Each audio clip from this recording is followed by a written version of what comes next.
أعوذ بالله من الشيطان الرجيم بسم الله الرحمن الرحيم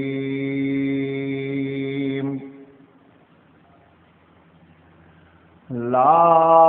أقسم بهذا البلد وأنت حل بهذا البلد ووالد وما ولد لقد خلقنا الإنسان في كبد أيحسب أن لن يقدر عليه أحد يقول أهلكت مالا لبدا أيحسب أن لم يره أحد ألم نجعل له عينين ولسانا وشفتين وهديناه النجدين فلاقتحم العقبة وما أدراك ما العقبة فك رقبة أو إطعام في يوم ذي مسغبة يتيما ذا مقربة أو مسكينا ذا متربة ثم كان من الذين آمنوا وتواصوا بالصبر وتواصوا بالمرحمة أولئك أصحاب الميمنة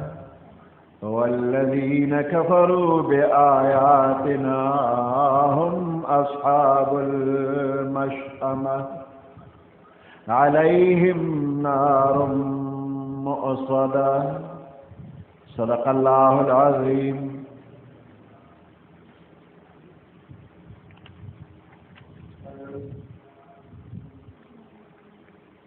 سورة البلد مكية وهي 20 آية. دا سورة البلد مکی سورت مکہ مکرمہ کی نازل شوی لیکن شل آیاتو نبی. لا اقسم لا لفظ پدے دے کی زیاتی وی او په قسمونو کې دا حرف زائد راوړل د عربو د محاورې مطابق دی. د دې لا لفظ مطلب دای چې مخاطب ستا ذهن کې کوم خبره ده نو دغه خبره غلطه را د هغې تردید کېږي کوم چې ستا خیال دی نو هغه نه دی بلکې قسم د تخورما چې خبره داسې ده دا ته چې څنګه وې داسې نه ده او دا زه چې څنګه ویم دغه سره زه ته په دې قسم خورم. یو مطلب یې دا دی او دویم مطلب یې دا چې مخاطب ستا ذهن کې دا کومه خبره ده نو هغه غلطه ده. زه چې کومه خبره کوم نو دې کې د قسم ضرورت نشته دی خو بیا هم نه ته قسم خورم چې یقین وکړه. لا حاجة إلى القسم لكن أقسم قسم تاجت نشته خو بیا هم درته قسم خورم. لا اقسم بهذا البلد قسم د تقرم په دې خار باندې. هذا البلد په دې خار د دې خار نه مراد مکه مکرمه ده. په دې کې په مکه مکرمه باندې الله قسم کړی دی او سورہ تین کې هم الله قسم کړی دی والتین والزیتون وطور سینین وهذا البلد الامین. نو د مکی خار باندې الله پاک قسم کړی دی.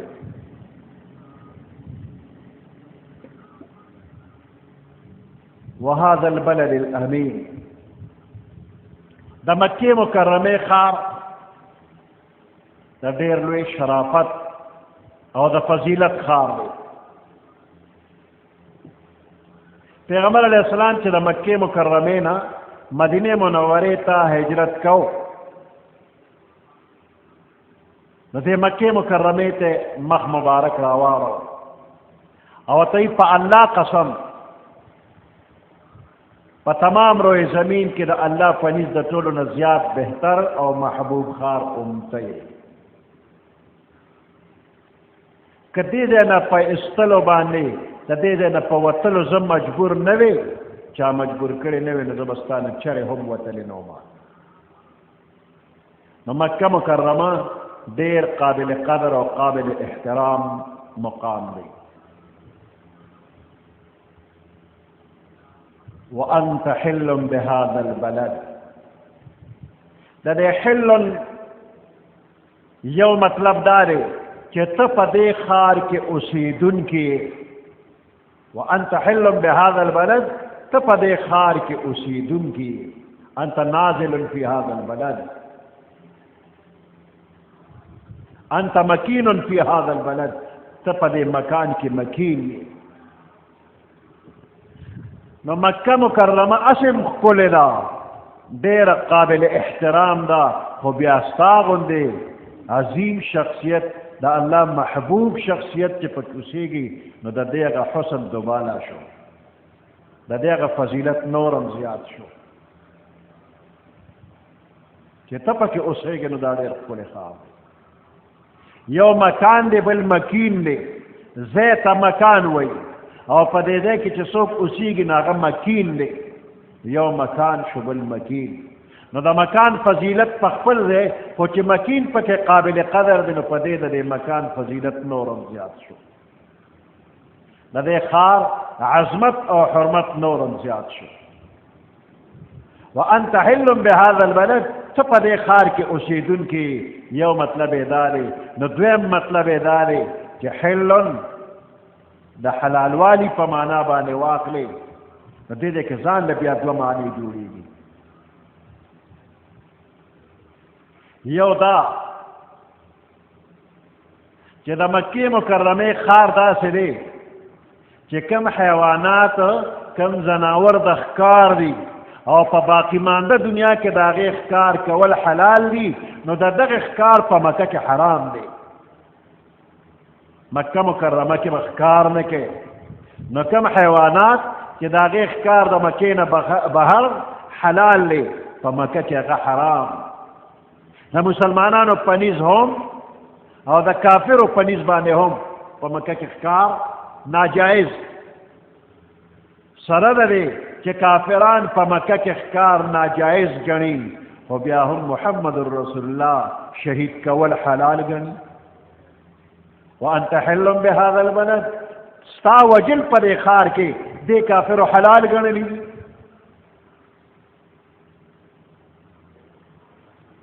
د حد زیات ظلم دی چې د مکې کافران په مکه مکرمه کې د پیغمبر علیه السلام وجل جایز او حلال ګڼي حال دا دی چې د دوی په عقیده کې زناور وجل هم په دې کې حلال نه دي بیا پکې تا حلال ګڼي وانت حل بهذا البلد تا پکې حلال ګڼي او دویم احتمال پکې دا دی د حل معنا چې په مکه مکرمه کې قتل و قتال حلال نه دی خو یو وخت راتلونکی دی الله خپل محبوب ته فرمایي چې یو وخت راتلونکی ستا دپاره یو ورځ لږ ساعت دپاره د دې بعضې غټو کافرو وجل به تاله حلالي ته به یې وژنې نو دا مخکې یو پیشنګویي شوله او په اتم کال د هجرت مکه فتح شوله او په دغه وخت کې یو څو خاص کافرانو چې هغوی په حرم شریف کې د الله په حکم پیغمبر علیه السلام قتل کړل او وی د دې حرمت د ما دپاره نن پورته شو خو ګورې بیا تر قیامته پورې چا دپاره دا حرمت پورته کېږي نه دې کې قتل و قتال حرام وانت حل بهذا البلد دا احتمال امشتا چې ستا دپاره به دې کې لږ ساعت دپاره حلالوالی راځي ته په دې کې قتال به وکړي خو ګوره دا حکم د بل چا دپاره به نه وي تر قیامته دې کې قتل و قتال ناجایز په دې کې ښکار کول ناجایز ووالد وما ولد قسم می دی په دې خار باندې او په والد می دی قسم وی وما ولد او په بچو می دی قسم وی والد نه مراد حضرت آدم علیہ السلام دی نو په آدم علیہ السلام الله قسم کړی دی وما ولد او تر قیامت چې څومره انسانان اولاد آدم دی په هغوی باندې الله پاک قسم کړی دی او مخکې بیا جواب قسم دی لقد خلقنا الانسان فی کبد انسان من پیدا کړی دی فی کبد په سختو په تکلیفونو مشقتونو کې انسان د خپل فطرت په اعتبار داسې پیدا کړی شوی دی چې د اول نه تر اخره پورې ټول محنتونه مشقتونه به وي عبدالله ابن عباس رضی الله تعالی عنهما فرمایي چې د ابتلا د حمل نواله مشقت شروع شو د مور پر رحم کې دا ماشوم قید دی دی بند دی دا د تکلیف حال دی او بیا د ولادت په وخت کې د پیدایش په وخت کې څونه تکلیف دی زمونږ استاد په ذهن کې خو د مور تکلیف ښکاره دی په دې ماشوم څوک تصور نه کوي چې د تب تکلیف دی مور ته تکلیف دی چې ماشوم پیدا کېږي د ماشوم ته څومره تکلیف دی دا تصور څوک نه کوي نو دغه وخت کې د ماشوم ته تکلیف دی چې دی پیدا کېږي نو د مور په رحم کې دی قید هغه تکلیف بیا د پیدایش په وخت کې دی ماشوم ته تکلیف دی هغه تکلیف بیا د مور پیرودل څه وخته پورې دی او چې کله بیا د پیو نه منع کوي نو دا څومره تکلیف دی د ماشوم دپاره څومره تکلیف چې دی د پیو نه منع کوي خو د ده د دې تکلیف سره بیا مور ته تکلیف دی چې دی جاړي په د پرغز راځي غوټې پې راځي نه قلاریږي مور پې نه ورکوي منع کوي هغې ته هم تکلیف او ده ته هم تکلیف بیا چې کله دی لږ تکړه شو نو دې ضروریات زندگی غواړي د هغې لپاره محنت او مشقت ټول عمر په سختو تکلیفونو کې دی بوډاوالي ته ورسېده په قلار نه شو او اخر کې بیا د بوډاوالي نه وروستو بیماریانې شروع شي قسم قسم بیماریانې راځي د هغې دارو درمل علاج فکرونه کول دا تکلیف او په آخر کې د ځن کدن سختۍ پې د پاسه بیا د دې دنیا نه رخصت شو قبر کې تکلیفونه قیامت پورې میدان حشر کې تکلیفونه نو دا انسان د پیدایش نه واله تر انتها پورې په محنت مشقت کې لګیا دی ستړی ستومانه د دې دنیا نه روان شي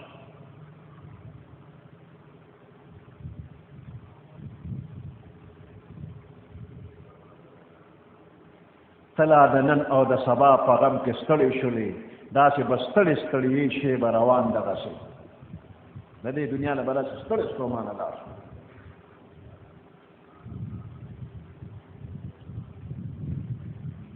نو دا محنتونه مشقتونه یوازې انسان دپاره نه دي دا د نورو حیواناتو دپاره هم دي خو الله فرمایي لقد خلقنا الانسان فی کبد انسان په سختو تکلیفونو کې دی نور حیوانات ځکه نه یادوي چې هغې کې عقل او شعور نشته په انسان کې شعور دی په ده کې ادراک دی نو د ده دا محنت او دا تکلیف بقدر شعور د نورو حیواناتو نه زیات دی او د ټولو نه زیات محنت دا دی چې میدان حشر کې دی دوباره جمعي شي نو د دنیا د زندګۍ حساب کتاب به ورسره کېږي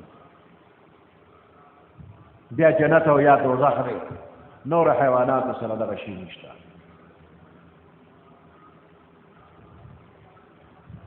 علما فرمایي چې په مخلوق کې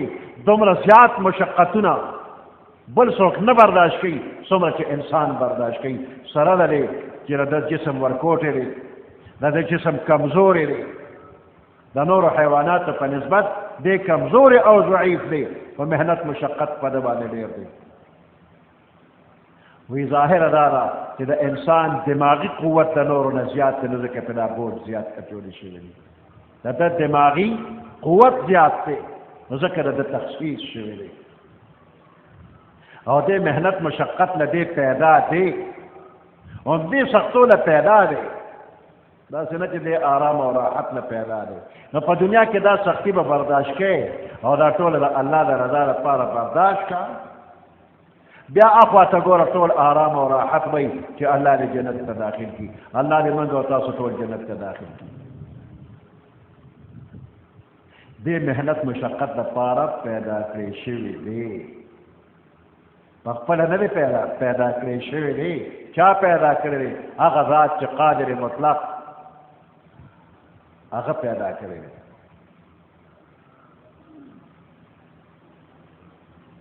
په دنیا کې مکمل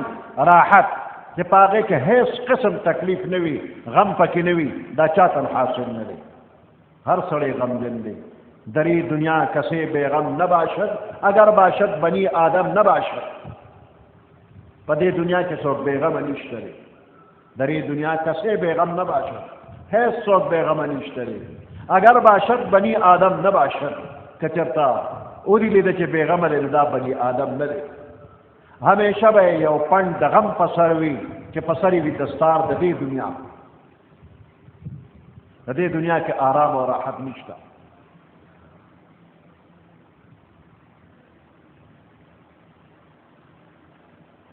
چې دا دومره سختۍ او تکلیفونه در په غاړه وي نو خیال کوه چې څه کې نو ستا ریکارډینګ شروع دی چې څه وې څه کې دا ټول ریکارډ کېږي دا خیال مه کوه چې ما څوک نه ویني ایحسب ان لم یره احد ګوره دې دا خیال کوي چې ما څوک ویني نه ولې دې ویني نه الم نجعل له عینین من دې انسان د سترګې نه دي ورکړې ګوره چې انسانه تاله مې سترګې درکړي ته لیدل کې نو ولې زه به لیدل نه کومه الله وایي زه لیدل کومه او ته زما د نظر نه څپټ پناه نه یې چې څه کېږي هغه زه وینم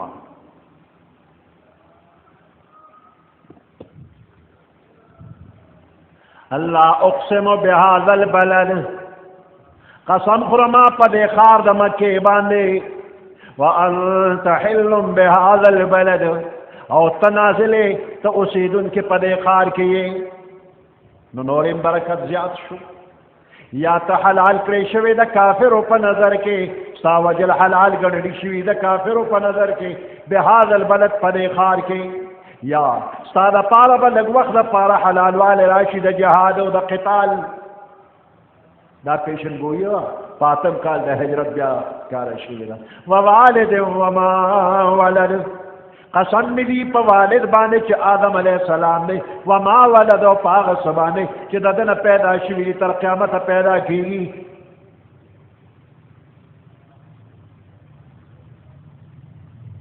لقد خلقنا الانسان فی کبد په تحقیق سره موږ پیدا کړی دی انسان فی کبد په محنت او مشقت او په سختو په تکلیفونو کې ایحسب ان لن یقدر علیه احد ایحسب آیا خیال او گمان کوي دا انسان ان لن یقدر علیه احد چې په ده باندې بالکل څوک قادر نه وي ولې نه الله پې قادر دی دی دا خیال کوي چې په ما باندې څوک قادر نه دی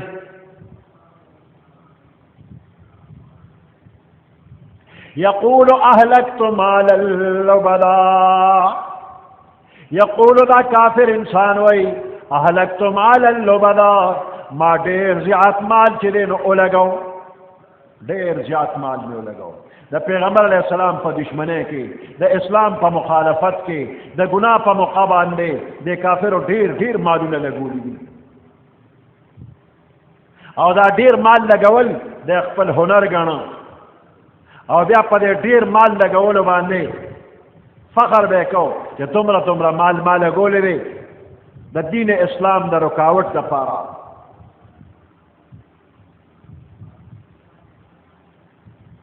نو الله وی زما په مقابله کې کامیابېدی نه شي پته به دې ولګي لګوه دا مال ډېر زیات د دې به د سر حساب کتاب کېږي یقول اهلکت مالا لبدا کافر انسان وای اهلکت ما لګولې مالا لبدا ډېر مال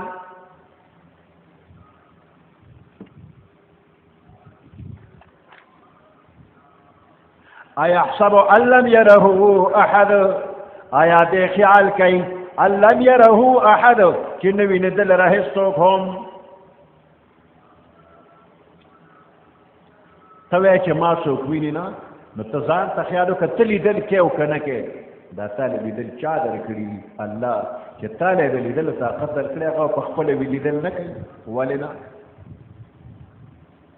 الم نجعل له عینین آیا موږ نه دي ګرځولې د ده دپاره د انسان دپاره عینین دوه سترګې ولې دوه سترګې د لیدو لپاره مې درکړي نه دي یقینا الله سترګې درکړي دي نو دې سترګو ته خیال وکړه دا د الله یو لوی نعمت دی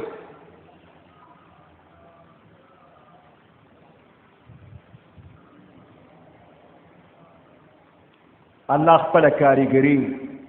خپل قدرت ښیي چې انسان له مې دوه سترګې ورکړي دي د دې دا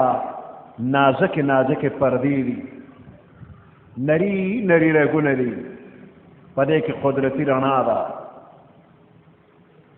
او دا سترګه ډېره نازکه ده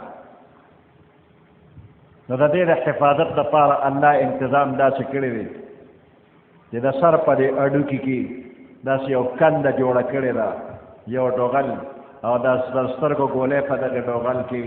فټ کړې ده که د بهر نه ګزار راشي نو سترګه لګي نه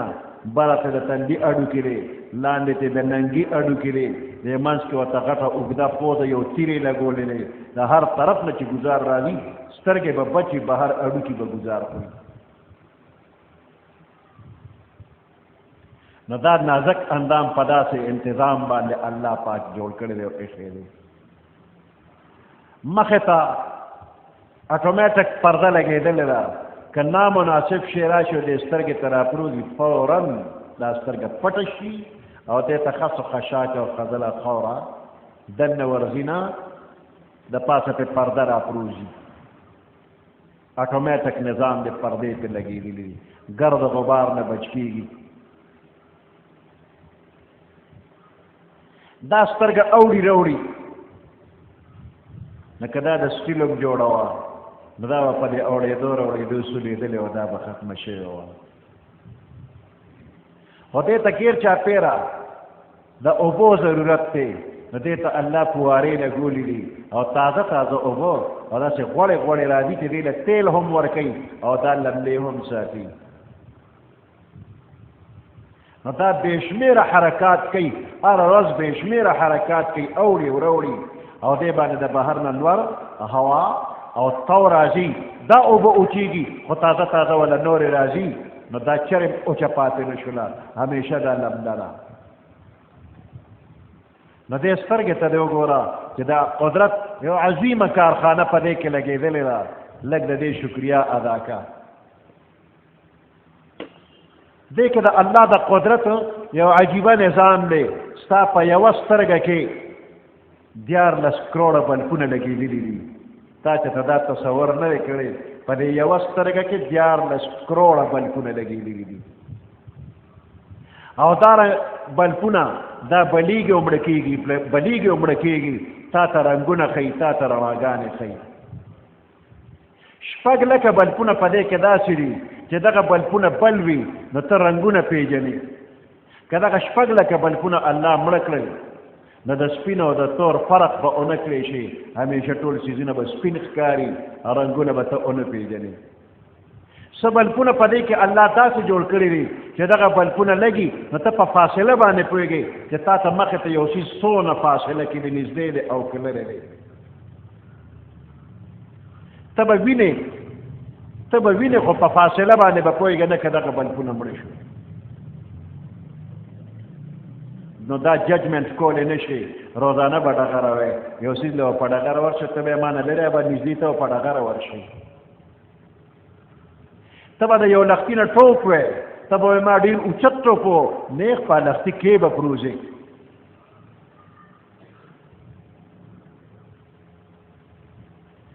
نو دا بلبونه دي په دې سترګو کې چې په دې تا ته دا فاصلې معلومیږي څه بلبونه په دې سترګو کې داسې دي چې هغه بلیږي نو تا ته د هر یو څیز سایز برابر ښکاري داسې نه چې ورکوټي شي درته غټ ښکاري چې غټ درته ورکوټي دا د دې بلپونو هغه برکت دی چې تا ته هر یو شي په خپله اندازه غټ یا ورکوټي ښکاره کېږي که دا ټول بلپونه الله مړه کړل نو په ټپه به ړوند کښېنې بیا به هېڅ شی وینې نه نو دا 14 کروړه بلپون روزانه تا ته لګېدلي دي که د دې بل راغی څوک به ادا کړي د دې 14 کروړه بلپونو بل چې در پسې راشي څه به وکړي ورکولی شي هېڅ در سره نشته دی تاسو چې یوې شپې دپاره چې دغه واده ماده کې دا واړه واړه مرچکي بلپونه لګوئ د هغې کرۍ د نه څونه اخلي لږ ساعت دپاره د هغې څه لیدل کېږي نه صرف هغه ډیکوریشن دی او په هغې څونه کرۍ ورکوې دا ټوله دنیا تا ته ډیکوریټډ ده خشته ده تی وینې څونه بل دې ورکړی دی الم نجعل له عینین آیا موږ دې انسان له ورکړي نه دي دوه سترګې ولسانا او ویل د لپاره موږ دا ژبه ورکړې نه ده لږ د خپلې ژبې ته دې خیال وکړه نو ستا په دې ژبه کې د الله د قدرت عظیم کارخانې لګېدلې دي یوازې د ویلو خبره نه ده چې ته په ژبه باندې خبرې کې ستا په ژبه کې 3000 خانې لګېدلې دي په دې یوه ورکوټه ژبه کې 3000 خانې دي او کم شي چې ته خولې ته ور واچې نو دغې خانو ته ورسېږي او فورا د دماغ لیبارټرۍ نه ریزلټ راشي دا کم څیز چې تا خولې کې واچو دا خوږ دی دا پیکه دی دا تریو دی دا تریخ دی دا نمکین دی دقه خانې دي که دې نه دا اثر الله وپېژنده نو خوره خولې ته واچو ګوړه خولې ته واچو غوښه خولې ته واچو هېڅ فرق یې نه معلومېږي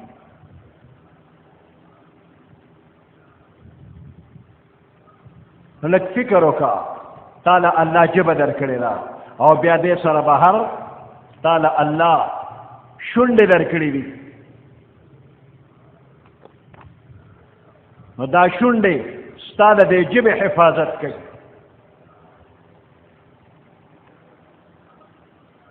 دواړه شونډې دي نو دا شونډې که دا په دې خولې باندې نه وي دې خولې ته مخې ته دا شونډې نه وي دا همیشه به د خوله وازه او چینګدارې به درته خلکو وي غاښونه به دې ښکارېدل نو څومره بدنما بد شکله به ښکارېدې چې هر وخت یې د خوله وازه وه او د دې نه علاوه ستا په خولې باندې چې دا هوا هر وخت ځي راځي نو دا ژبه او دا تالو به دې اوچ کړه شو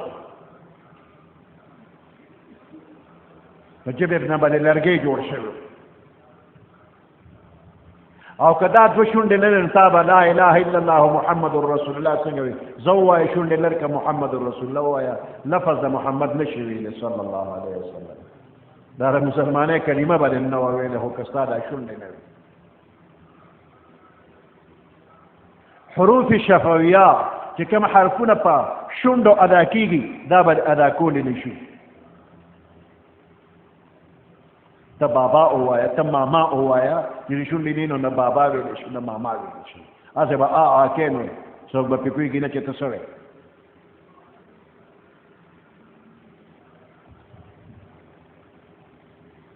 نو د دې ژبې په ذریعه باندې ته خبرې کوې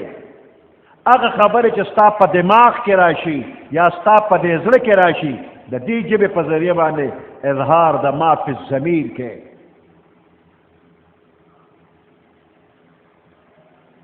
الفاظ ادا کېږي دا ژبه یو اټومیټک مشین دی په سکندونو کې بې شمېره خبرې کوي ته چې خبرې په ژبه کې دی ته شاته لویه مشینري لګېدلې ده نو کلمات دې په ژبه باندې راځي آواز کې شونډې کار کوي یوازې ژبه نه ده شونډې ورسره ملګري دي په سکندونو کې ستا د ژبې نه داسې خبره راوځي چې ته پې د جنت قابل جوړ شي او په سکندونو کې ستا د ژبې نه داسې خبره راوځي چې ته پې د جهنم قابل شي کلمه د ایمان دې وویله ته په دې جنتي شولې او ته په دنیا کې د چا سره روان شوی دشمنی دې جوړه شوې ده او په دې ژبه دې وایي چې معافي غواړم ما نه غلطي شوې زه معافي غواړم هغه سړی چې ته یې دشمنې هغه ستا دوست شو ته دې خپل زړه ته رانږدې کړې ته یې راته غاړه ایستې دا په څه تا په دې ژبه ووایي چې ما نه غلطي شوې زه معافي غواړم دشمن وې محبوب جوړ شوی هم قلا ده هم بلا ده خپله ژبه همدا یوه ژبه ده هم قلا ده ته پې محفوظ کېږي هم بلا ده د دې ژبې نه په دې شونډو باندې داسې الفاظ راوځي چې د تورې نه تېرې دي مری کټ کوي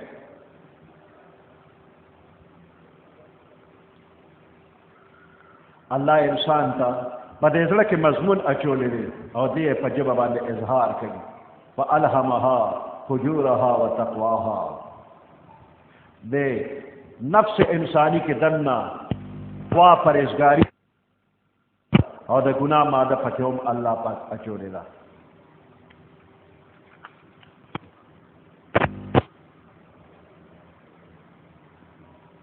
نو دې دلایلو ته وګوره ستا په دې بدن کې د الله د قدرت نشانات موجود دي دې ته فکر وکړه خطا کېږه ما الم نجعل له عینین آیا موږ نه دي جوړ کړی دی انسان لپاره عینین ولسانا او آیا موږ نه ده جوړه کړې ده دپاره ژبه شفتین او دوه شونډې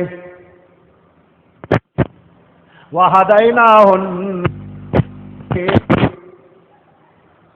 من هدایت کړی دی ښودنه هم کړې ده د انسان ته النجدین نجدین دوه لارې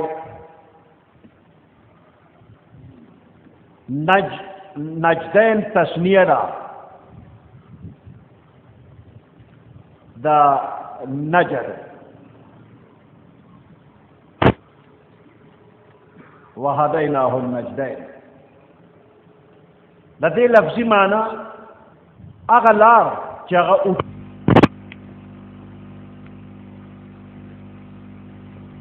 ولای چې هغه پورته روانې دي مراد د دې نه کلو واضحه لار ده او دې دوو لارو کې یو د خیر لار ده یو پکې د شر لار ده نجدین دوه لارې دي یو د خیر ده او بله د شر ده نو انسان فکر من شه دوه لارې مې درته ښودې دي نجدین د کامیابۍ لار هم او د ناکامۍ لار هم نو دې دواړو ته فکرمند شه د کامیابۍ په لار باندې لار شه د ناکامۍ د لارو نه ځان بچ کا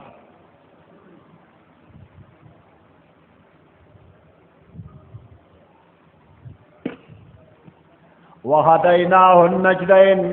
من ښودلی دې انسان ته دوه لارې د خیر او د شر نو ځان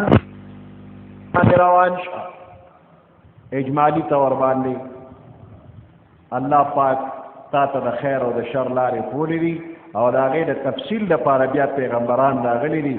او د هغې دوو لارو تفصیل پیغمبرانو زباني کړی دی نجدین دوه لارې یو د خیر او بل د شر الله ښودلي دي او بعضې مفسرین وایي د نجدین نه مراد سینه ده د زنانه چې دې ماشوم ته الله ښولی چې دې روي او د دې نه دې ځان له پیره کوي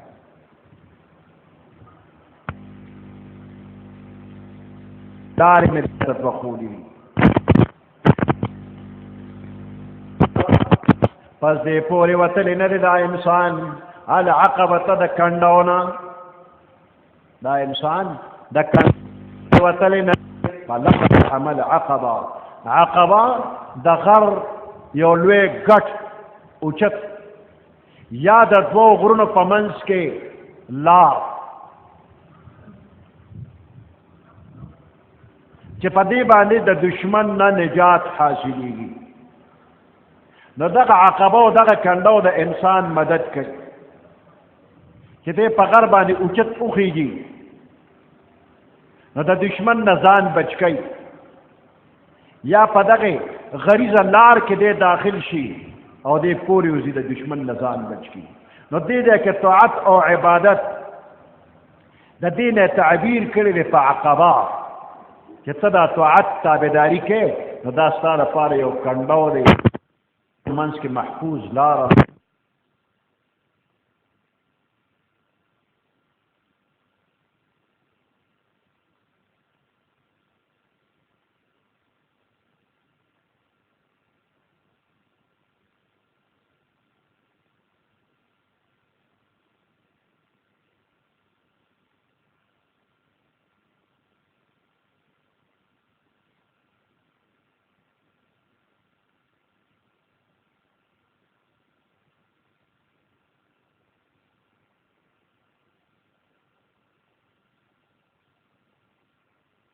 لگی جوړیږي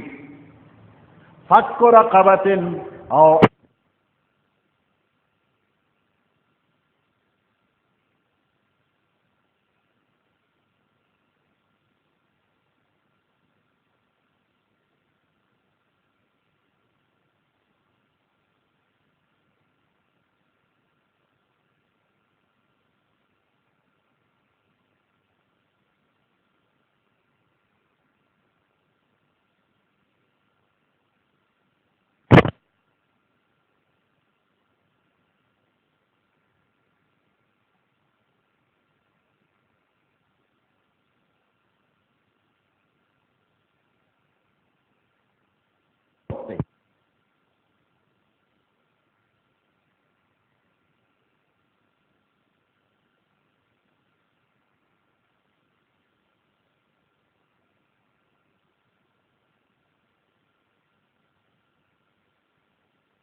په وخت کې چاله توام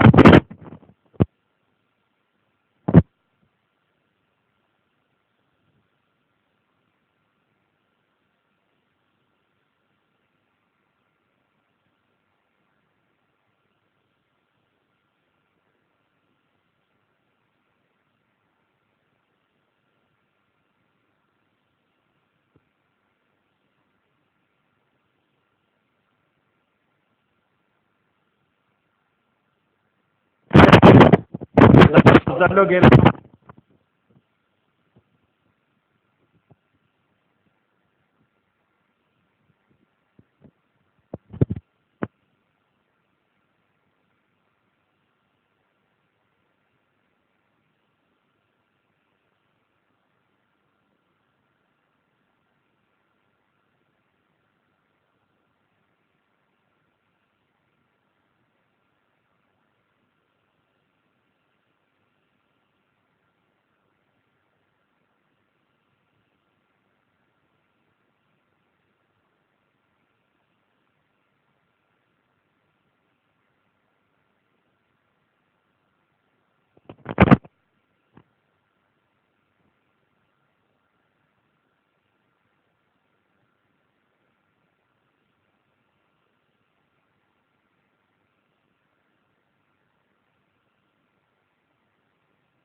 بلغوا خوار غریب له الله د رضا لپاره ورکړه ثم كان من الذين امنوا دا کس د هغه خلکونه چې ایمان یې هم راوړی دی دا ایمان راوړ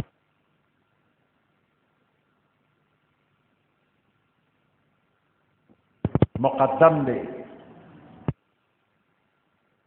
د هغې اهمیت ته اشارې لپاره دا یتیم او مسکین ته دعا د مخکې ذکر کړل یعنی ایمان د ټولو مخکې دی ثم كان من الذين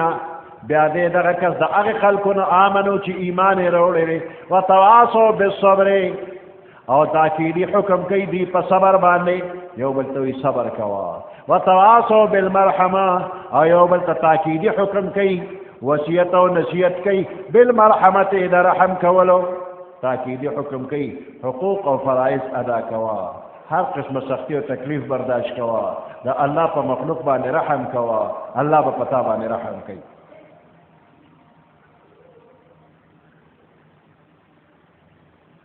اولئک اصحاب المیمنه دا کسان د خي طرف والا دي ډېر نصیب والا خلک دي دی به د عرش نه خي طرف ته وي برکت والا وي عمل نامې به په خي لاس ملاوي والذین کفروا او هغه خلک چې کفر یې کړی دی بآیاتنا په آیاتونو زمن هم اصحاب المشأمه دی د ګس طرف والا بخت او بدبخت خلک دي بدنصیب خلک دي د عرش نه به ګس طرف ته ولاړ علیهم نار مؤصده په دوی باندې به اور بند کړی شوي د هر طرف نه به په چاپېره اور وي سبحان ربك رب العزة عما يصفون وسلام على المرسلين والحمد لله رب العالمين اللهم ربنا آتنا في الدنيا حسنة وفي الآخرة حسنة وقنا عذاب النار وأدخلنا الجنة مع الأبرار يا عزيز يا غفار برحمتك يا أرحم الراحمين أعوذ بالله من الشيطان الرجيم بسم الله الرحمن الرحيم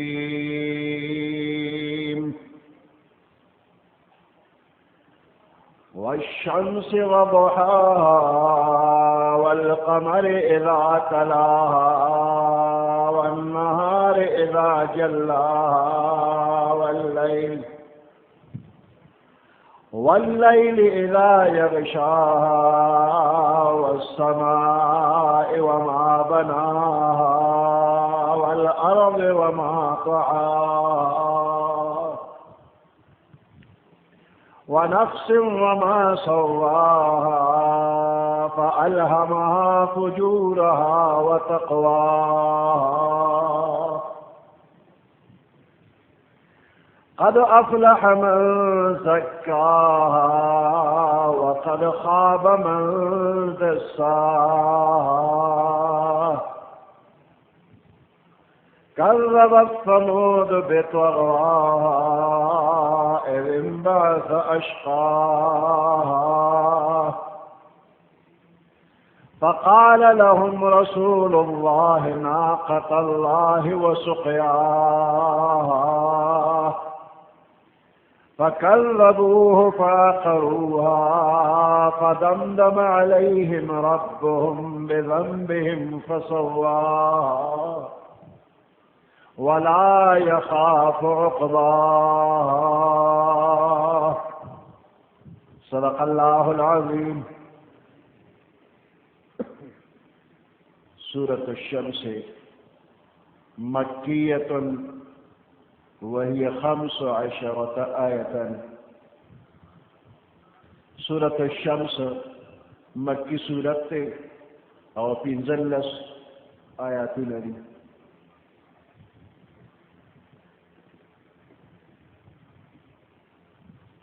پدې صورت کې په اوو سيزونو باندې الله پاک قسم کړی دی.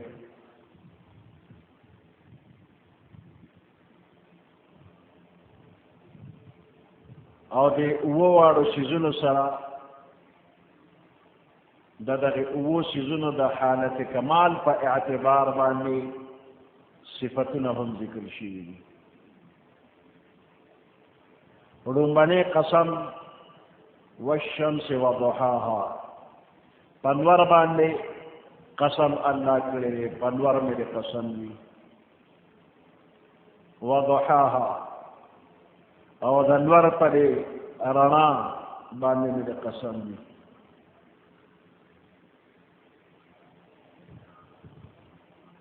ضحا د نور رڼا پنور باندې الله قسم کړی بطور وصف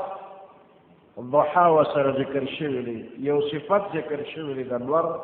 هغه ضحا ده. نو قسم می دی پنور باندې چې کله دی د ضحا په وخت کې د چاشت په وخت کې وي ضحا هغه وخت ویل کېږي چې کله د انور را وخېږي لږ شانتې اوچت شي او په دې ځمکې رڼا خوره شي نو په دغه وخت کې د انور انسان ته په نظر راځي د انور ته چې ګوري نو کتل شي ورته دا شعاګانې ډېرې تیزې نه وي نو پوره انور لیدی شي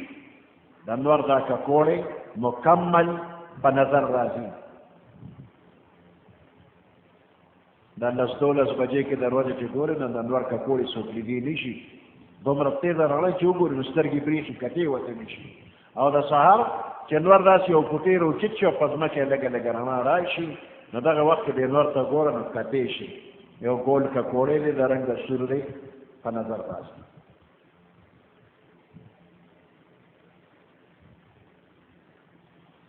نو په انور مې د قسم وي او د دې انور په دې رڼا باندې مې د قسم وي والقمر اذا تلاها قسم مې دي په سپوږمۍ باندې اذا تلاها چې کله دا په انور پسې را وخېږي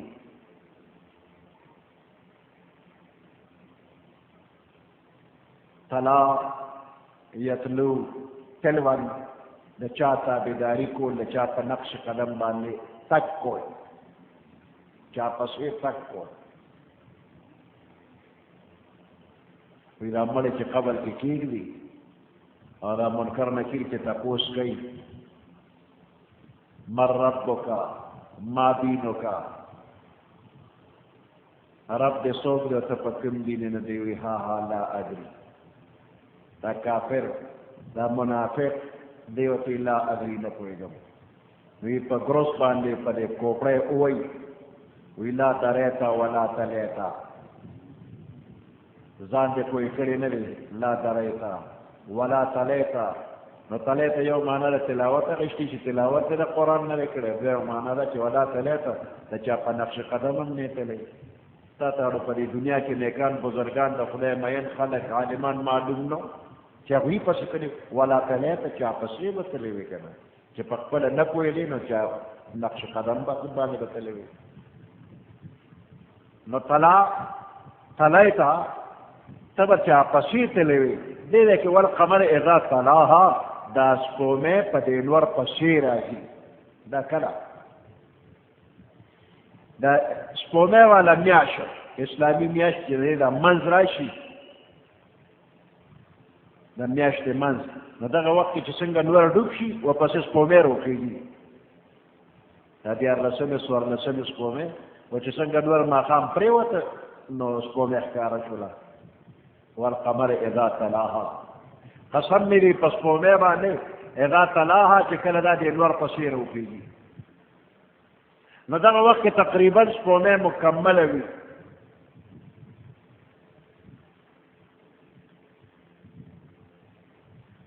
دا سپوږمۍ په نور پسې راتللی دی کې دا مطلب هم کیدی شي چې څنګه د چاش په وخت کې د انور مکمل په نظر راځي د سهارې د چاش په دې وخت کې د انور په مکمل په نظر راځي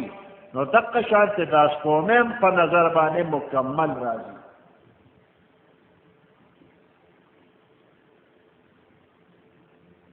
دا د انور تابع شي او دریم قسم والنهار اذا جلاها قسم مې دی پر ورځ باندې اذا جلاها چې کله دا ورځ روښانه کړي د ځمکې لره یا د دنیا لره جلاها کې دا ها زمین دنیا ته د ځمکې ته راجع دی نو دې دی کې اگر چې مخکې ځمکه او یا دنیا ذکر نه ده خو د عربو په محاوراتو کې دا څیزونه عموما کېږي چې بغیر د ما قبل ذکر نه ضمیر ورته راجع کېدی هم شي د عربو د محاوراتو مطابق مخکې د ذکر نه بغیر هم ضمیر راجع کېدی شي دا مشهور و معروف خبره ده نو په دې اعتبار معنا دا شوله چې قسم مې وي پر ورځ باندې او په دې دنیا باندې په دې ځمکه باندې چې دې ورځې روښانه کړې ده پدې کې اشاره دې طرف سره چې د ورځې قسم په داسې حالت په اعتبار باندې چې پوره روښانه وي او داسې هم کېدی شي چې دا جلاها ضمیر دا نور ته راجع کړی شي والشمس وضحاها نور مخکې ذکر دی نو بیا دا معنا شوله چې قسم مې دي په ورځ باندې چې کله دا ورځ دا نور روښانه کي دې کې اسناد مجازي دی نور لګېدلې ده نور لګې دا دنیا روښانه کړې ده ورځ یې روښانه کړې ده نو د ورځې نسبت یې نور ته وشو ورځ ولګېده نور یې روښانه کړ ورځ راښکاره شوله او د دې په وجه باندې نور روښانه په نظر راغی واللیل اذا یغشاها قسم مې دي په شپه باندې اذا یغشاها چې کله دا شپه پټ کړي نور لره چې شپه راشي نو د نور دا ډېرې اوږدې شعاګانې او رڼاګانې دا ټولې پټې کړې راویل غوښتلې او پنځم قسم دی والسماء وما بناها قسم مې دي په اسمان باندې وما بناها ما لفظ دې کې دا مصدریه دی قسم مې دي په اسمان او په جوړښت د اسمان باندې په جوړېدو د اسمان چې د اسمان جوړ شوی دی الله جوړ کړی دی او شپږم قسم والارض وما طحاها قسم مې دي په ځمکه باندې وما طحاها په ویلېدو د دې باندې چې دا ځمکه ویړه ده طحاها د ځمکې د دې ویلېدلو باندې قسم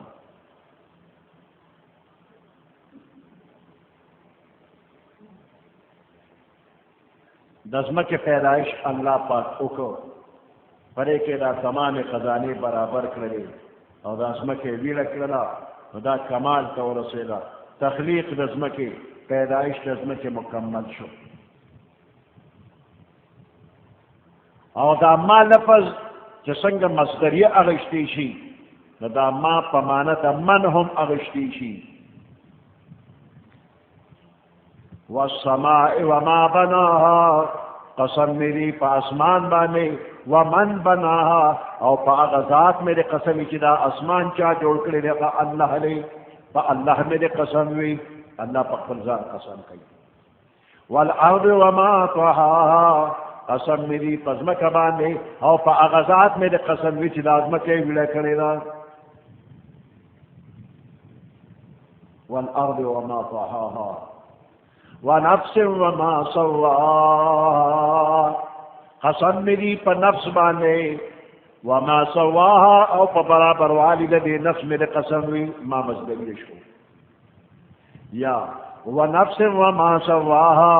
قسم مې دي په نفس باندې ومن سواها او په هغه ذات مې د قسم وي چې دا نفس برابر کړی دی راه راست باندې درست کړی دی فألهمها فجورها وتقواها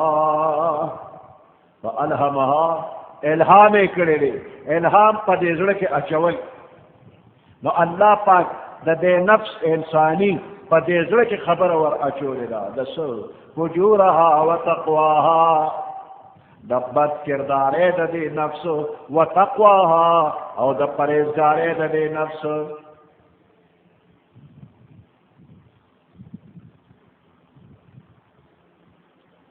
ونفس وما سواها نفس انسانی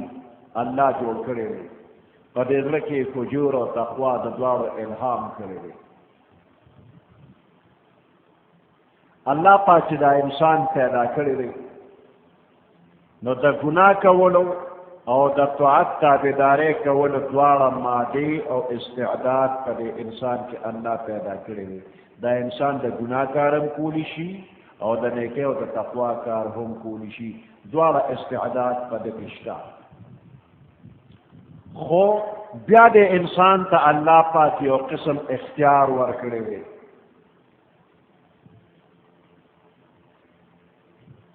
او قصد او اختیار باندې دې په خپله کار کوي الله دله قدرت ورکړی دی اختیار یې ورکړی دی نو په دې خپل قصد او اختیار دې د ګناه کار هم کوي یا طاعت او تابعداري هم کوي نو په خپل قصد او اراده باندې چې د کومه لار اختیار کړو نو د هغې مناسب کاروي به د سره کېږي ثواب یا عذاب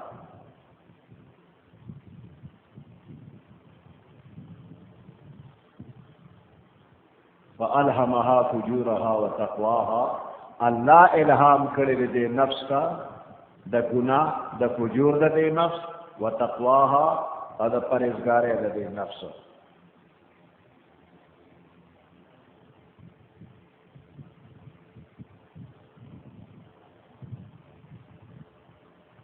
نو سوال دا دی چې الله ورته د ګناه کاره مخو او د ثواب کار یې ورته وښو نو خو بس الله ورته وښو نو دی چې هر یو فعل نه پکې ثواب شته او نه پکې عذاب شته دی خو مجبور دی الله ورته ګناه لار وښوله نو بس ګناه یې وکړه نو ولې ګناهګار دی خو ورته الله ښودله او د تقوا کار یې که نو ثواب پرې ولې ورکړي خو بس ولې ورته چلې ورته وښو نو دی جواب دا دی چې الله دې مجبور کړی نه دی د ګناه په کار یې مجبور کړی نه دی او د نیکۍ په کار یې مجبور کړی نه دی دې مجبور محض نه دی بلکې دله الله یو قدرت او اختیار ورکړی دی او دې هغه خپل قدرت او اختیار چې څنګه استعمالی که د نیکۍ دپاره استعمال کړي نو ثواب به ورکړي که د بدۍ دپاره استعمال کړي نو عذاب به ورکړي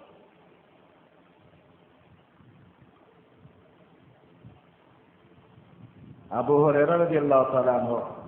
عبداللہ ابن عباس رضی الله تعالی عنہما نے روایت ہے پیغمبر علیہ السلام چې د دې آیات تلاوت وکړو په اوچت आवाज وی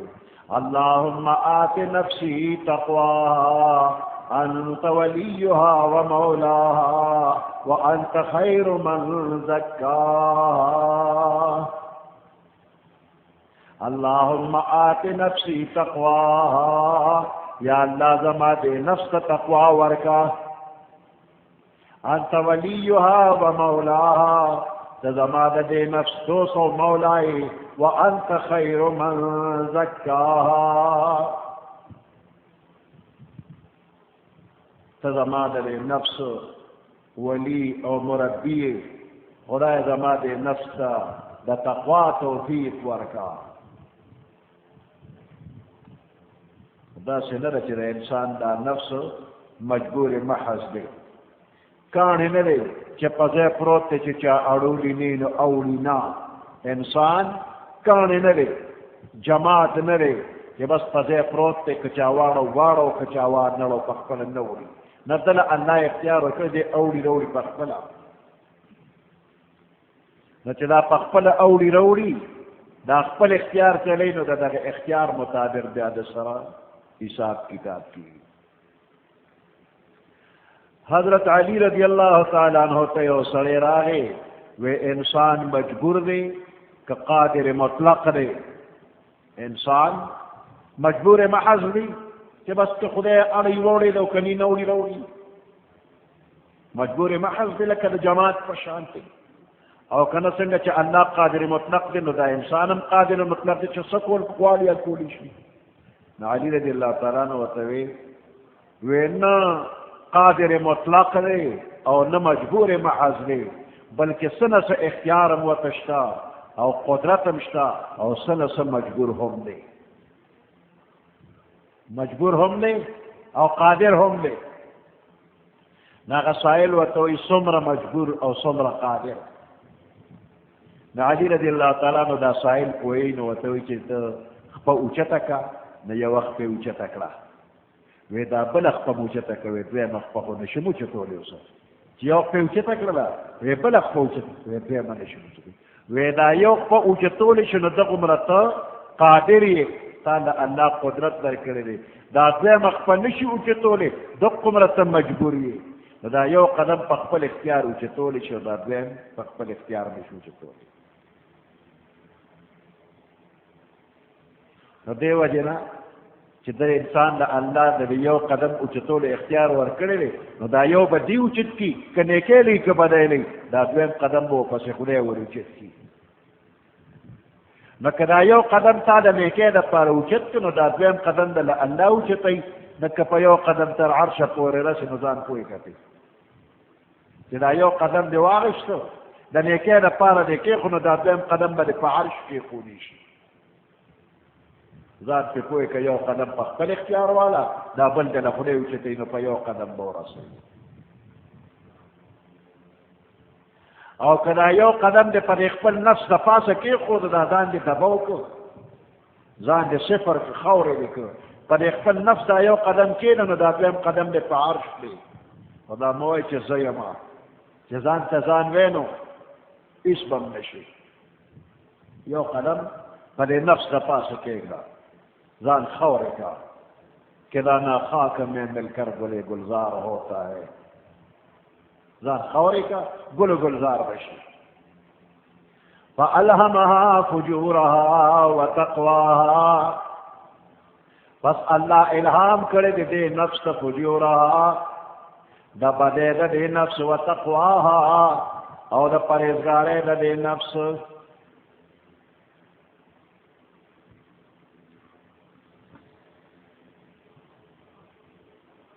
قد افلح من زکاها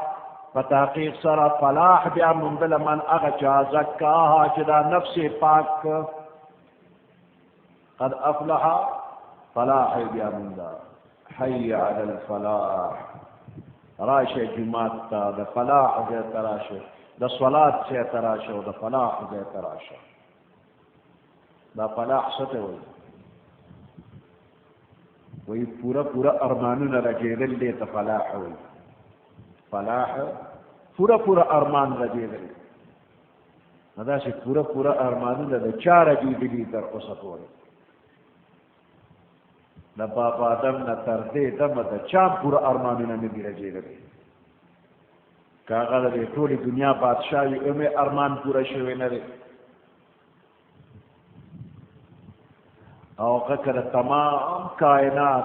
سرور دو جهان محمد رسول الله صلی اللہ علیہ وسلم داغم پورا ارمان لدی رجیدلی پورا ارمانونه چې د پیغمبر علیه السلام اون رجی داغه نه بزرگ سوخ دی هیڅوک هم بل نشته دی داغه ارمانونه نه دي رجیدلی او د ټولې دنیا کې بادشاهي داغه ارمان نه دی رجیدلی نو د چا به پورا پورا ارمانونه ورجي په دنیا کې پورا ارمانونه نه رجي د پیغمبر علیه السلام به جړل نه چې خدای د ابو طالب ولې کافر مړ شو تر یو ډېر مینه هم ورسره وه خدای چې ایمان یې نه و راوړی د پیغمبر علیه السلام جړل نه الله ورته تسلي ورکړه انک لا تهدي من احببت دا ستا کار نه دی منزل مقصود ته رسول هدایت پوره ورکول دا ستا کار نه دا زما کار ده د په نصیبه کې ما نه لیکل نه ورکوم پیغمبر علیه السلام په جړي دي دا ارمان پرې پوره نه شو بل به د چا ارمان پوره شي نو دا دنیا میراث ارماني ده دا ټول ارمانونه دلته نه رجېږي دا به کوم ځای رجي دا په جنت کې رجي ارمانونه به په جنت کې رجي داسې یو شی به نه وي چې ستا په خیال کې راځي او به تا ته نه میلاوېږي جنت کې به ټول میلاوېږي نو دې مانځه ته چې تا راغواړې زه خو جومات ته رالم زما خو ارمان پوره نه شو په جومات کې پوره نه شو ته دې جومات کې په سړیتوب وخت تېر کا نو ستا ارمانونه به په جنت کې ورجېږي جومات ته راشه د شریعت مطابق وخت تېر کړه بیا اوسه نو دا سبب دی د ارمانونو رجېدو د دې په وجه ته بیا جنت کې ارمانونه خپل ورجوه حی علی الفلاح ده جومات ته راشه د فلاح ځای ته او دې ځای کې وایي قد افلح من زکاها په تحقیق سره کامیاب او بامراد دی پوره پوره ارمانونه به ورجېږي من د چا د هغه چا زکاها چې دا نفس چا پاک تزکیه د نفس یې وکړله د تزکیه اصلی مطلب دا دی چې باطنی صفائی دې وکړله د الله د طاعت دپاره ظاهر او باطن پاک کا په دې زړه کې غرور او تکبر مه راوله دا یو مرض دی بیماری ده یو خیری دی نو دا زړه دې د غرور او د تکبر نه خلاص کا پاکې کا د لویې نه پاک کا د غلطو عقیدو نه پاک کا د اخلاق رذیلو نه پاک کا د چې کله د نفس پاک کا د ګناهونو نه نو قد افلح د انسان فلاح بیا موندلا وقد خاب من دساها فتحقیق سره نامراد دی خوابا نامراد دی من اغسوک دساها چې دا خپل نفس په خورو کې خړپړ دننه کو دساها دس یدسو په خورو کې تنبل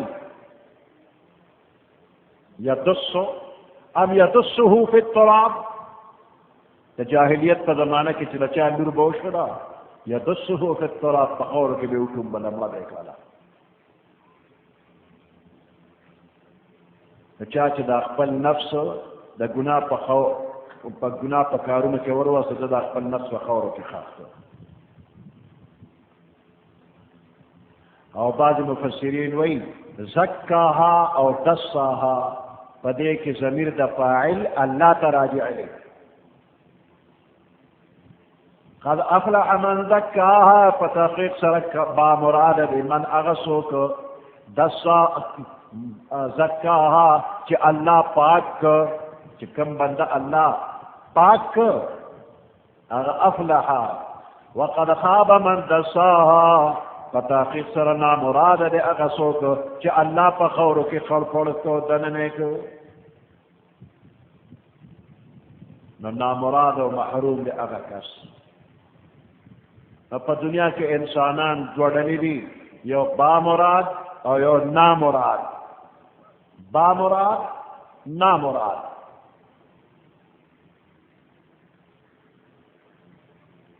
د دې نامراد خلق یو مثال دی چې الله پاک بیان کړی دی نامراد خلق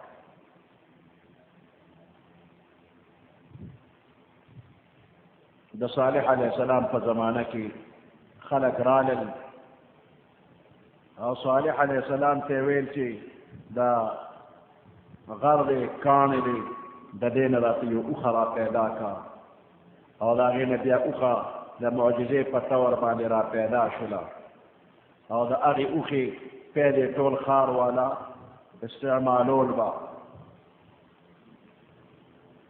بیا دا اوښه په جسم کې ډېره غټه وه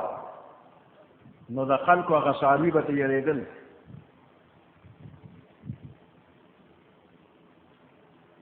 نو چې دا اوښه به صحرا ته ووتله نو د خلکو څاروي به بیا د یېرې وتښتېدل نو بیا نمبر مقرر شو یو ورځ به د معجزې اوښه راتلله صحرا کې به سرېدله اوبه به یې څښلې او یو ورځ به د قام څاروي راوتل او سرېدل اوبه به یې څښلې یو ښځه وه خرابه او د هغې څه یاران هغوی مطالبه وکړه دې ورته ستاسو مطالبه به ومنلی شي خو د معجزې دا اوښه لرې کړه چې زما څاروو ته مخ ازاده شي د هغې کې قدار دی یا قزار دی هغه د معجزې اوښه په توره پښتو وواله او شله یې کړله او بیا په هغوی باندې عذاب راغی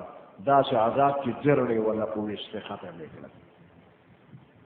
نو دا د نامراده خلقو یو مثال الله پاک دې کې بیانوي فدمدم علیهم ربهم بذنبهم فسواها دمدمه څه ته دمدمه سخت عذاب ته ویل کېږي چې په یو قوم یا په یو کس باندې بار بار راشي تر دې چې جرړې ولا وباسي بیخ بنیاد ولا وباسي نو دې ته دمدمه وایي فسواها دا عذاب په دې ټول قوم برابر شو نارینا زنانا لوی واړه ټول برابر نیست و نابود یې کړ ولا یخاف عقباها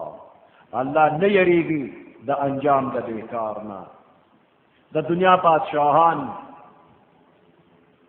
د چا نه د بدل او د انتقام اخیستو کاروی کوي او کله کله حکومتونه دې ته وګوري چې یاره که د فلاني له سزا ورکوم نو ټول قوم به بلوشي حکومت کې انقلاب راځي تباهي او بربادي جوړېږي نو یو بنده د سزا مستحقي او سزا نه ورکوي د دې یېرې چې فتنه او فساد پې جوړېږي نو الله د چا نه یېرېږي نه چې د فلاني له عذاب ورکوم او ما ته به فتنه او فساد جوړ شي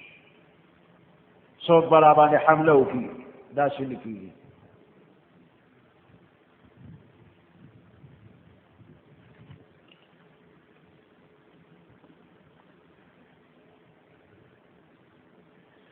والشمس وضحاها قسم می دی پنور باندې او پرنا د دې انور باندې یا پدا سے وخت دا انور پچ روخان وی والقمر اذا تلاها قسم می دی پدې سومه چې دا پنور پس راشي والنهار اذا جلاها قسم می دی پروز باندې چې کله دا روخان کې دی انور لرا واللیل اذا یغشاها قسم می دی پشپ باندې چې کله دا پټ کې دی انور لرا تیار شي والسماء وما بناها قسم می دی پاسمان باندې او په جوړښت د دې اسمان باندې یا په هغه ذات نه دی قسم وي چې دا اسمان یې جوړ کړی دی والارض وما طحاها قسم می دی په ځمکه باندې او په جوړښت د دې ځمکې یا په هغه ذات نه دی قسم وي چې دا ځمکه چې د نو دی ویړه کړې ده وما طحاها په ویړولو د دې ځمکې یا په هغه ذات نه دی قسم وي چې دا ځمکه یې ویړه کړې ده ونفس وما سواها قسم می دی په نفس د انسان باندې وما سواها او په برابر والی د دې نفس یا ومن سواها په هغه ذات می دی قسم وي چې دا نفس یې برابر کړی او ټیټ کړی دی اعتدال یې ورکړی دی د حواس ظاهري او باطني برابر والی یې ورکړی دی فالهمها فجورها وتقواها پس الهام یې کړی دی په زړه کې ور اچوړی دی نفس ته فجورها وتقواها د بدی او د نیکۍ کار بدکرداری او پرهیزګاری قد افلح من زکاها په تحقیق سره با مراد دی هغه څوک زکاها چې دا خپل نفس چا پاک یا په تحقیق سره با مراد دی هغه څوک چې الله پاک وقد خاب من دساها په تحقیق سره نامراد دی من هغه څوک دساها چې دا خپل نفس په خاورو کې دفن کړ خاورو کې ګډ کړ یا په نامراد دی هغه څوک چې الله په خاورو کې ګډ کړ کذبت ثمود بطغواها نسبت د دروغو کړي د سمودیانو بطغواها په خپل شرارت باندې سمودیان صالح علیه السلام ورته ویل وی د دې اوښې نه قلار شی بدي ورته مه رسوئ تکلیف ورته رسوئ ما کنی تاسو ته به نقصان ورسېږي لا تمسوها بسوء فیأخذکم عذاب علیم دې اوښې ته څه وایئ ما کنی عذاب علیم به درته ورسېږي نو دوی ورته دروغ وایي کذبت ثمود بطغواها نسبت د دروغو کړي د سمودیانو بطغواها په سرکشۍ او په شرارت خپل باندې اذ انبعث اشقاها په کوم وخت کې چې د دوی هغه ډېر بدبخته سړی چې هغه قدار یا قدار دی هغه راپورته شو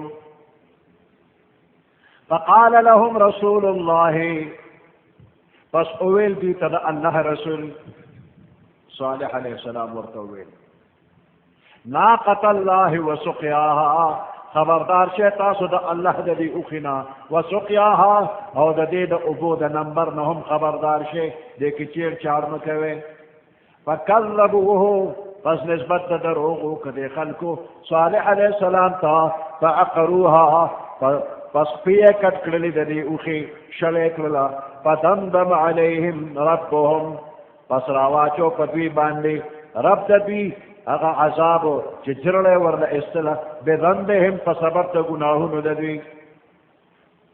فسواها نو ټولې برابر کړل په دې عذاب کې ولا یخاف عقباه الله نه یریږي د انجام د دې کار نه سبحان ربك رب العزة عما يصفون وسلام على المرسلين والحمد لله رب العالمين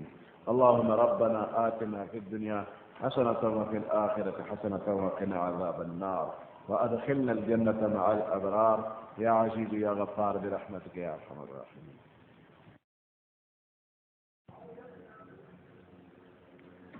أعوذ بالله من الشيطان الرجيم بسم الله الرحمن الرحيم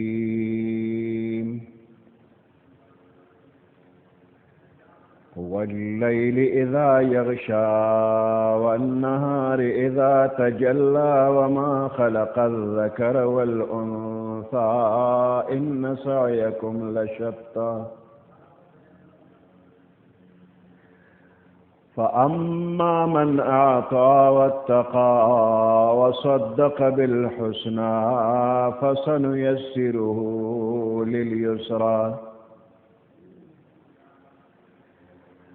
وأما من بخل واستغنى وكذب بالحسنى فسنيسره للعسرى وما يغني عنه ماله إذا تردى إن علينا للهدى وإن لنا للآخرة والأولى فأنذرتكم نارا تلظى لا يصلاها إلا الأشقى الذي كذب وتولى وسيجنبها الأتقى الذي يؤتي ماله يتزكى وما لأحد عنده من نعمة تجزى إلا ابتغاء وجه ربه الأعلى ولسوف يرضى صدق الله العظيم.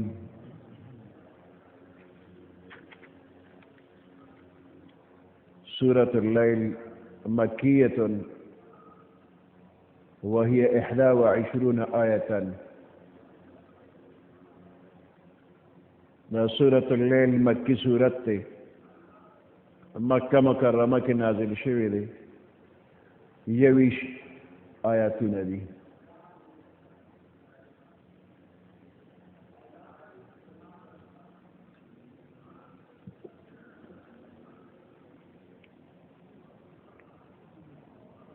واللیل اذا یغشا،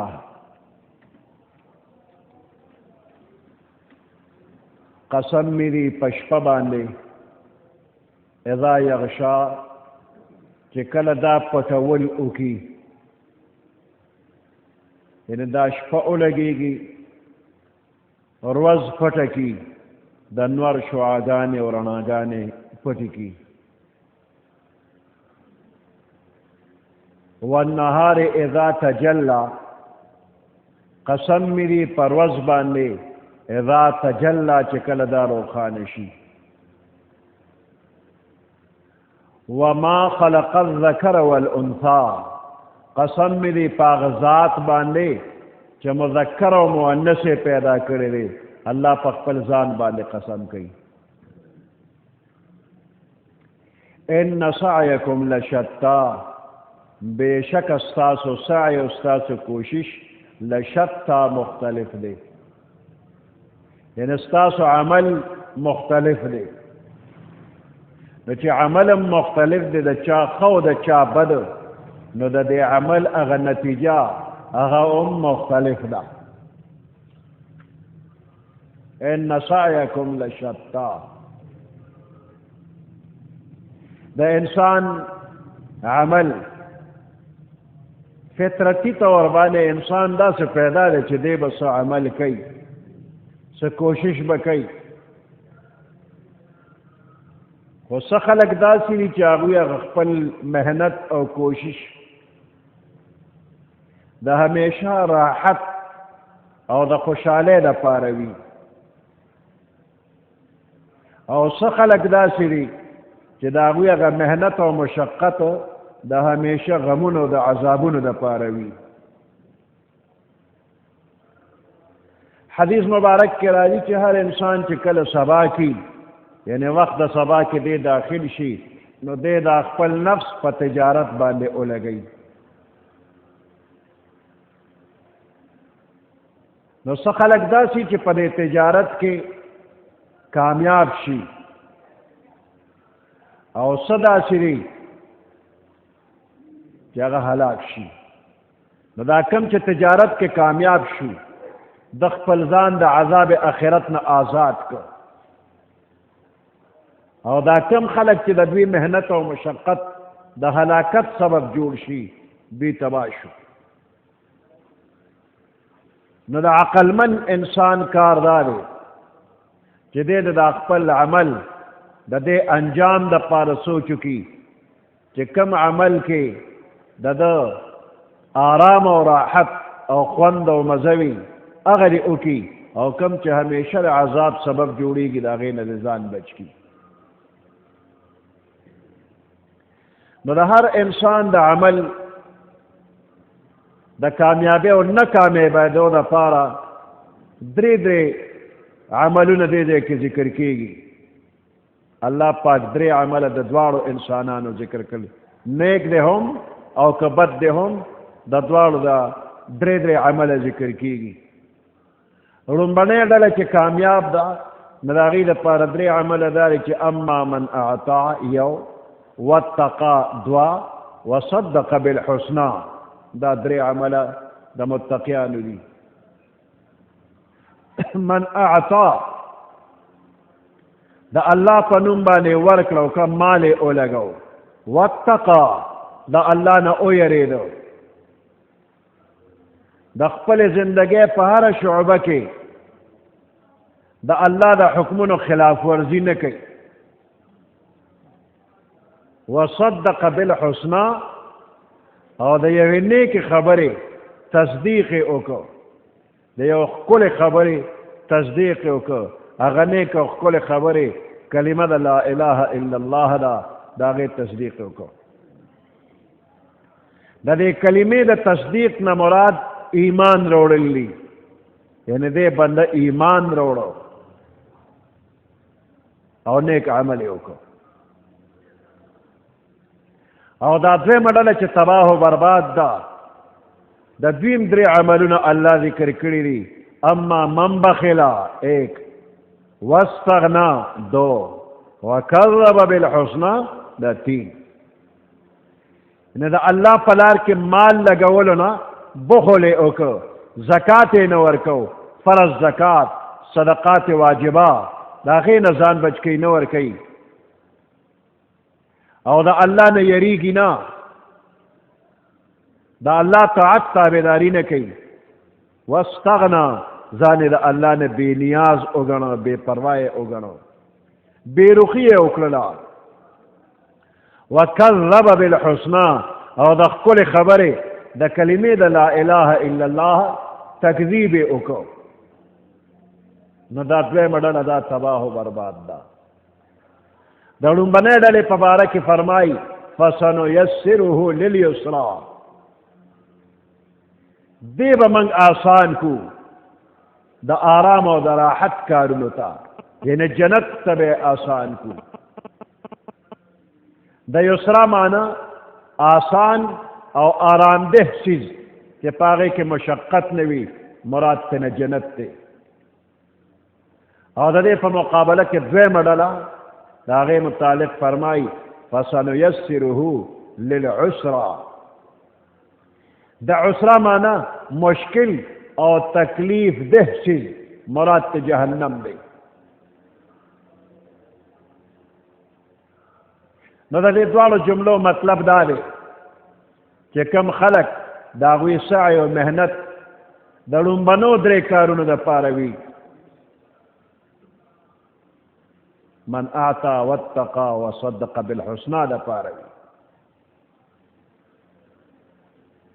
یعنی د الله په لار کې خرج کوي، د الله نه یریږي، د ایمان تصدیق کوي. نو دغه خلک د جنت د اعمالو دپاره اسانتیا به وله الله پاک ورکړي. او کم خلک چې د هغوی هغه محنت او مشقت د دې رستو درېو کارونو دپاره وي، بخل کوي، استغنا د الله نه کوي، او د کلمې تصدیق نه کوي، نو هغه به د عسرا دپاره آسان کو. عسرا یعنی د جهنم د عملونو دپاره به آسان کو. نو دې کې دا بنده د پاره نسبت ته اسانتیا وشو چې دا بنده به آسان کو د جنت کارونو ته، دا بنده به آسان کو د دوزخ کارونو ته. نو بنده خو نه آسانېږي، دې بنده ته دغه اعمال که نیک دی او که بد دی د هغې اسانتیا الله ورکوي. دا ذات او دا وجود د انسان دا نه آسانېږي چې د دغه اعمالو لپاره آسان کړي. اشاره پکې دې ته ده چې د دوی مزاج به داسې جوړ شي چې د لومبنۍ ډلې لپاره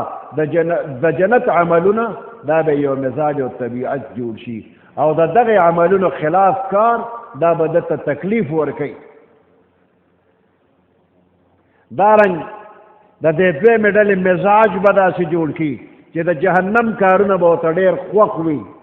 په دې کې به ورته راحت ښکاري، او د جنت د عملونو نه به نفرت کوي. نو د دې دواړو ډلو په مزاج کې دا کیفیت پیدا شو، تعبیر ته نه په دې وشو چې دوی دې کارونو ته آسان شو. نو کم کس چې بدبخته دی،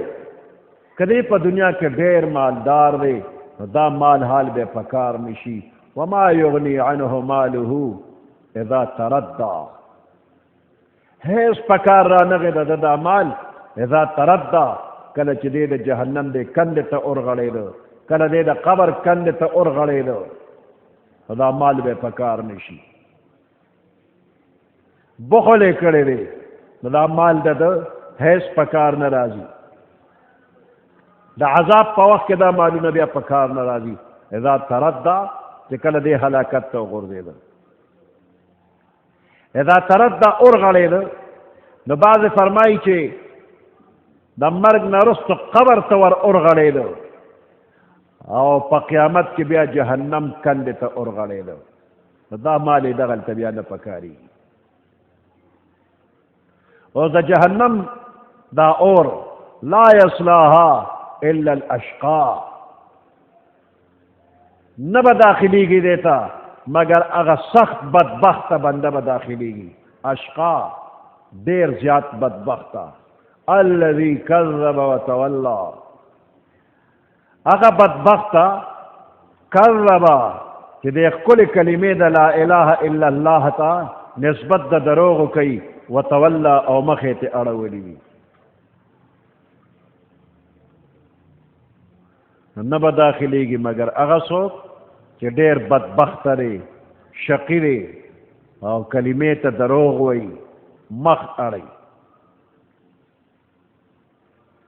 نو همیشه دپاره به نه داخلېږي مگر هغه کس چې کافر دی. کذب وتولى دا کافر دی همیشه دپاره.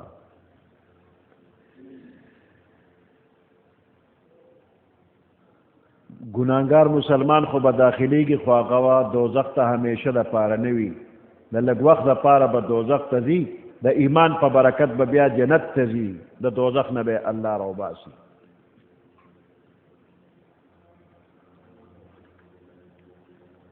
دوزخ ته به نه داخلېږي مگر هغه څوک اشقا چې هغه ډېر بدبخته دی. وسیجنبها الاتقا، او د دې دوزخ نه به ځان بچ کوي هغه څوک الاتقا چې متقي دی، ډېر پرهیزګار دی. الذي يؤتي ماله يتزكى، دې مال ورکوي يتزكى، او دې پې ځان پاکوي. نو دا صفت د صحابه کرامو دی چې مال ورکوي او تزکیه د مال او د جان کوي، ځانم پاکوي مالم پاکوي.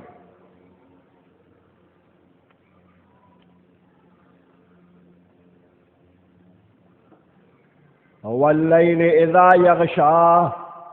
قسم میری پشپا باندې اذا یغشا، په کوم وخت کې چې دا شپه پټ کړي د انور لره او د ورځې لره. والنهار اذا تجلى، قسم میری په ورځ باندې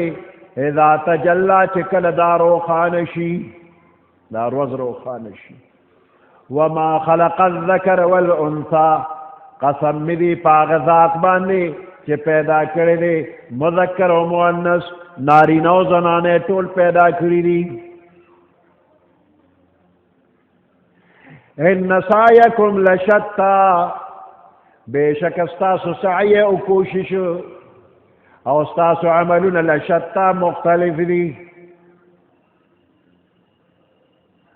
فاما من اعطا واتقا پس هر چې هغه کس دی اعطا چې د الله په نوم باندې ورکړه کړی دی مال یې خرچ کړی دی واتقا او د الله نه یریدلی دی وصدق بالحسنى او تصدیق کړی دی د خپل خبرې چې هغه کلمه د لا اله الا الله دا د ملت اسلامی تصدیق کړی دی فسنيسره لليسرى پس درد چې موږ به آسان کو دلرا د آسانتیا او د راحت کار ته چې جنت دی د راحت چیز ته نیک عمل ته په واسطې د نیک عمل باندې جنت ته آسان کو واما من بخل واستغنى هر چې هغه کس دی بخل چې د بخل کړی دی او شومتوب یې کړی دی د الله په نوم باندې خرچ نه کوي واستغنا او ځان د الله نه بے پروا او بے نیاز ګڼلی دی وکذب بالحسنى نسبت د دروغ یې کړی دی ښکلې کلمې د ملت اسلامي ته فسنيسره للعسرى پس زره دی چې موږ به آسان کو دی د جهنم کارونو ته د محنت او د مشقت او د عذاب کارونو ته به آسان کو وما يغني عنه ماله اذا تردى او هیڅ پکار را نغی ددن ماله دد مال اذا تردى کله چې دی اورغړید قبر ته اورغړید پس د مرګه یا په قیامت کې جهنم ته اورغړید نو دغه دواړو حالتو کې د مال پکار را نغی ان علینا للهدى بیشک زمنګ فزیمه باندې دی للهدى هدایت لار خودنه زمنګ ذمہواری دا الله وی زما ذمہ دا د وعده مطابق بلار و تخیم نو د انسان ته د ایمان لارم الله خولې دا د کفر لارم ورته خولې دا د جنت لارم ورته خولې دا او د دوزخ لارم ورته خولې دا ور سره اختیار ورکړي دی وهديناه النجدين دوار لارې خودلی شي ان علینا للهدى بیشک زمنګ ذمہ للهدى خودنا وان لنا للآخرة والأولى او بیشک زمنګری الدنیا او آخرت دوارا الله وی د دوارو مالک زیما قبضه زما کې آخرت او دنیا دوارا را په دوارو کې زما حکومت او اقتدار دی په دنیا کې هم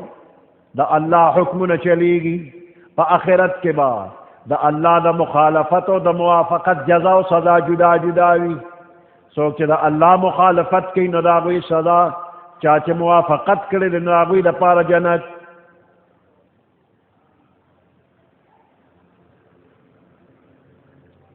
فانذرتکم نارا تلظا پس زه یرومه تاسو نارن د آغ اورنا تلظا چې د لمبو والا دی لا يصلاها الا الاشقى نبا داخلیږي دغه اورتا الا الاشقى الذي مگر اغه سخت بدبخته الذي كذب وتولى چې هغه نسبت د دروغو کوي دین اسلام ته او کلمې د توحید ته وتولى او مختن اړي وسيجنبها الاتقى الذي زرد چې د دینه بزان بچ کوي الاتقى الذي اغه متقی او پرهیزګار بندا یؤتی ماله چې دی ورکی خپل مال یتزکا او په دې باندې ځان پاکي یتزکا ځان پاکي دا د اتقا د مکمل طاعت تابعداري ذکر دی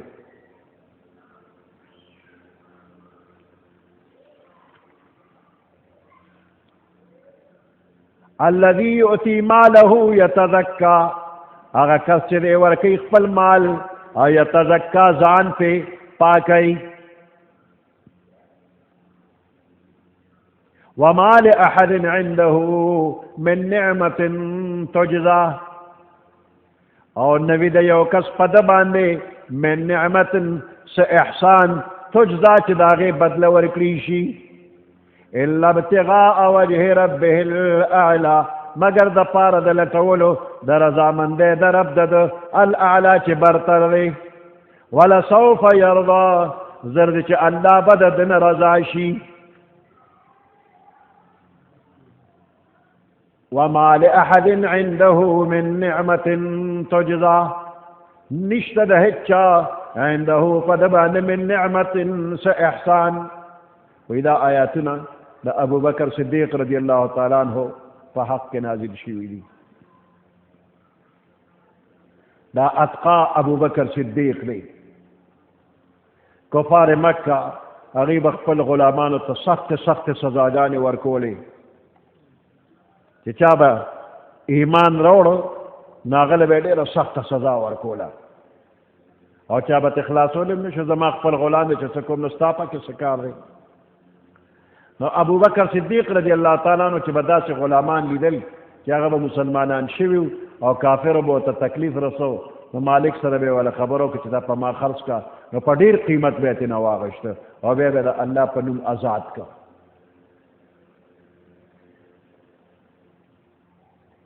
نو د دې غلامانو سه ابو بکر صدیق باندې سه مخکې نه سه احسان نو چې د هغه احسان بدل خلاصولو دپاره به په ډېر قیمت اغشتل او بیا به ازادول مګر دا به صرف ابتغاء وجه ربه الاعلی د الله د رضا دپاره ازادول زبیر رضی الله تعالی عنہ وایي چې د ابو بکر صدیق رضی الله تعالی عنہ دا عادتو چې غلام به واغشت او آزاد به کړل خو عام طور باندې داسې غلامان چې هغه به ډېر کمزوري او ضعیفان نو هغه به د کافرو نه ازادولو په بیه به یې اخیستلو ازادول به نو دته خپل پلار وی ابو بکر صدیق رضی الله تعالی عنہ خپل پلار ابو قحافه رضی الله تعالی عنہ هغه ورته وی ته چې کوم غلامان ازادې او خامخا یې ازادې نو داسې وکړه چې داسې غلامان آزاد کړه چې هغه قوت والا وي بهادران وي لکه په تاسو حمله کوي نو دوی به ستا تعاون کوي ستا حفاظت به کوي نو څه ټپ ټپ خوار غریبانان ما ازادوه زورور او بهادر خلک آزاد کا چې ستا حفاظت وکړي نو صدیق اکبر رضی الله تعالی عنہ ته زما مقصد د دې آزاد کړي غلامانو نه خپله فایده اخیستل نه دي چې زه د دوی نه څه فایده والم بلکې ما صرف د الله د رضا لپاره اغشتي دي او آزاد کړي دي الا ابتغاء وجه ربه الاعلى ولسوف يرضى کم بنده چې خپل مال د الله د رضا لپاره خرج کوي صرف د الله د رضا لپاره او د دنیا څه فایده او غرض دا پکې نه وي نو الله به په آخرت کې دا بنده رضا کوي ولسوف يرضى د جنت نعمتونه به وله ورکوي نو دا آخری کلمه د صدیق اکبر د پاره یو عظیمه خوشخبری او یو اعزاز دی چې په دنیا کې د الله د طرف نه د راضي کېدو خوشخبری ورته الله ورکړې ده سبحان ربك رب العزة عما يصفون وسلام على المرسلين والحمد لله رب العالمين اللهم ربنا آتنا في الدنيا حسنة وفي الآخرة حسنة وقنا عذاب النار وادخلنا الجنة مع الأبرار يا عزيز يا غفار برحمتك يا رب